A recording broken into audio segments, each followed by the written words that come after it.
صلوا على النبي الكريم. الحمد لله والصلاة والسلام على أشرف خلق الله محمد بن عبد الله وعلى آله ومن والاه الأخ والأخت في الدين. المستمعون الكرام السلام عليكم ورحمة الله تعالى وبركاته.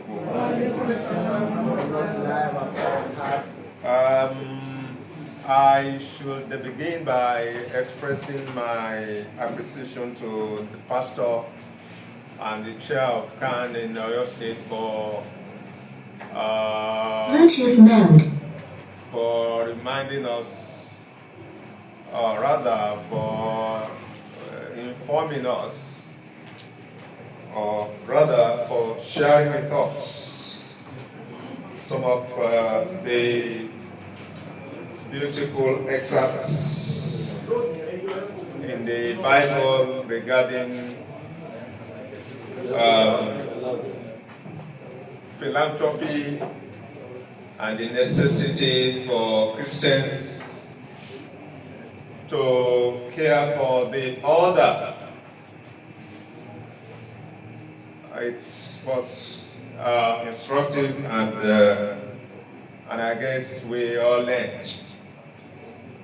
But in my usual, should I say mine, no personalization. In our usual style, those of us who went to EDQ, we were taught that whenever you are seated and you hear and you sit, you hear people talk, then the speech you are listening to should be like Ombatia.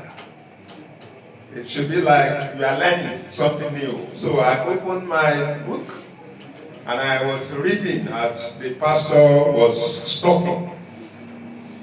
So, and I ended up learning new things. So I'm wondering, how should I begin? Should I begin sequentially or anti-sequentially? Because my initial plan was to begin at the beginning, Al-Bidayah, Qabla Nihaya. To begin from the beginning to remind us of what Allah tells us in the Quran, Surah Al-An'am, 165, وَالَّذِي خَلَقَكُمْ وَجَعَلَكُمْ خَلَائِفَ فِي الْأَرْضِ. That He, Allah subhanahu wa ta'ala, is the one who created you. وَجَعَلَكُمْ خَلَائِفَ فِي الْأَرْضِ. He made you all His vicegerents on earth. Not only that, وَرَفَعَ بَعْضَكُمْ فَوْقَ بَعْضٍ دَرَجَاتٍ. So as the chairman of CAN was talking, I recalled that. And as he was also talking again, I recall again Ayah 264 of Surah Al-Baqarah, where Allah says that La tubtilu sadaqatikum bil manni wal adha. Don't, I can talk for 5 minutes. Don't spoil your act of philanthropy by following up on what you did yesterday. Mr. Sunday, were you told I came home yesterday? Yes, I was told. Was the bag delivered to you? Yes, it was delivered. Did you remember to open the bag? Yes, I remember. You found those new Naira notes? Yes, I found them. You counted them? Yes, I counted them. How many? Were they up to 10 million? Yeah. The person who did that has spoiled the whole show. As you were talking, I was saying, could that be my way to this intervention? But again, as the pastor was also talking, he mentioned the necessity for the pastors and the fathers. Àwọn tán jẹ́ tán gba sàárà kán jẹ sàárà mọ́ níwọ̀n. Àwọn tán gba sàárà on behalf of God. They should be careful not to finish the sàárà which is meant for the total, for the pure. And as you were talking, sir, I remember an incident that happened a couple of years ago. I was in a public function during Ramadan. And an excellency was there, and they came with a new car to the chief imam of the city. When I look at the car, the big, fine new car, I said, my Baba, this new car that has just been brought to you as a gift. Hey, ebi pa àwọn èèyàn mi ò ṣe ìyẹn káà yìí èèyàn mélòó nù wa ni ó jókòó àjọmọ ọ̀hún. Now, ṣé káà yìí tí yóò translate to ẹ̀mọ̀là àtẹ̀bà àtẹ̀wédú matters arise. In other words, for those who are receivers on behalf of God, be careful not to become another God being given to. And that's what we are seeing nowadays. When those who are receiving on behalf of God turn themselves to God.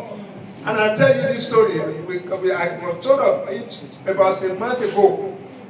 A sister gave out zakat. And she eventually learned that the amount that she gave out the zakat to did not to distribute, did not actually distribute. And she took the decision that day that she was not going to give out zakat again. I said, ẹjọ mi jẹ máa dẹ sí sister náà a lè lọ sọ fún wípé giving out of zakat goes beyond the individual. It's an injunction of Allah subhanahu wa ta'ala. You can't talk of Islam without zakat. You can't talk of Islam without sadaqah. Quran chapter 9, ayah 60, in our sadaqah. Because of time. Quran chapter 2, ayah 177, later the and to one move. Because of time, philanthropy is key for us. It's key.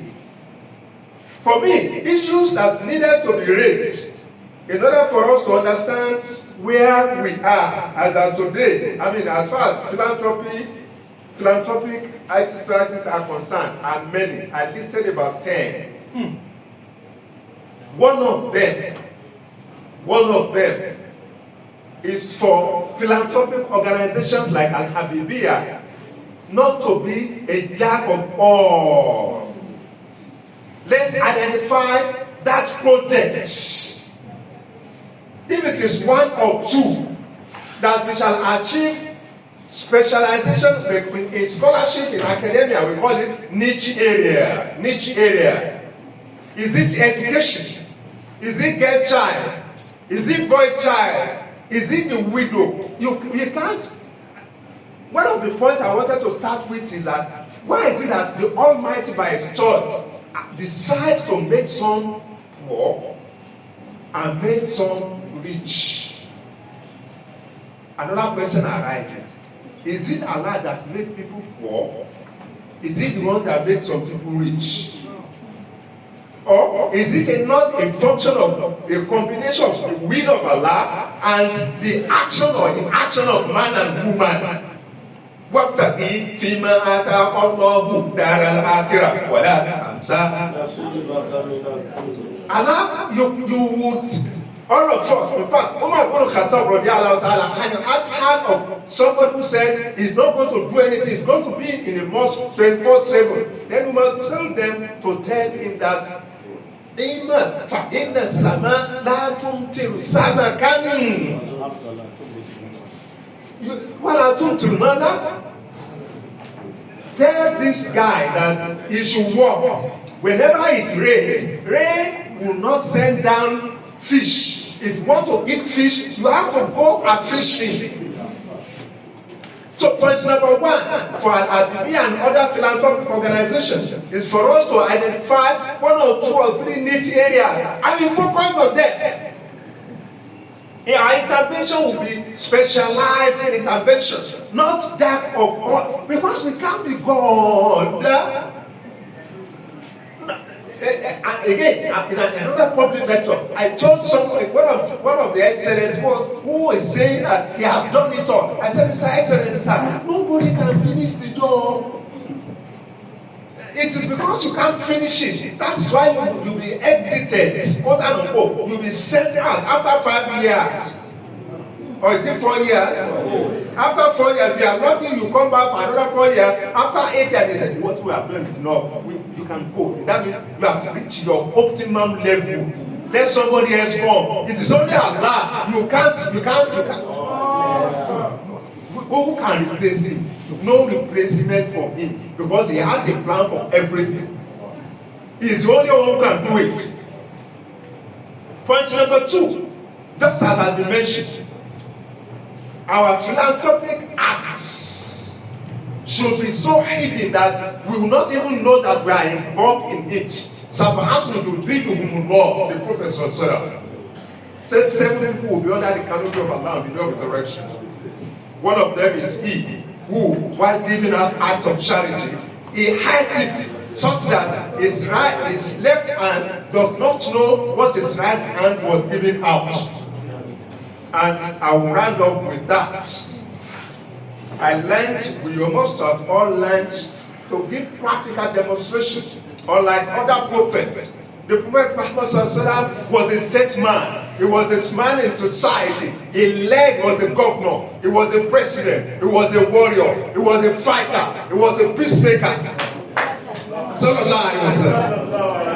People were hungry. There was hunger that day. Nobody had anything to eat. Then somebody came with a big fine chunk of meat to him to eat. He looked at the thing and he remembered that Abu Bakr Siddiq would have nothing now to eat. So please send this to Abu Bakr Siddiq radiallahu ta'ala. The meat was sent to Abu Bakr Siddiq. When the meat got to Abu Bakr Siddiq said, how can I eat this fine chunk of meat? It's possible that Uthman ibn Affan will have nothing to eat now. So he sent it to Uthman ibn Affan. When the meat got to Uthman ibn Affan said, how can I eat this thing now? It's possible that Ali will have nothing at home to eat. So he sent it to Ali ibn Abi Talib. Before you know it, the meat starts traveling around the city until it came back to Prophet Muhammad sallallahu alaihi wasallam. Philanthropy has to do with you living only for the other, only for Allah, by implication living for others. Not thinking about yourself, myself, I. The problem we have is our I, the I in us, the Mr. I. And we always add to the problem when we also refer to them as your excellency. I told one of our babas, I said, if you begin to say Baba to somebody who you should not say Baba to, you begin to Baba you. So that was it.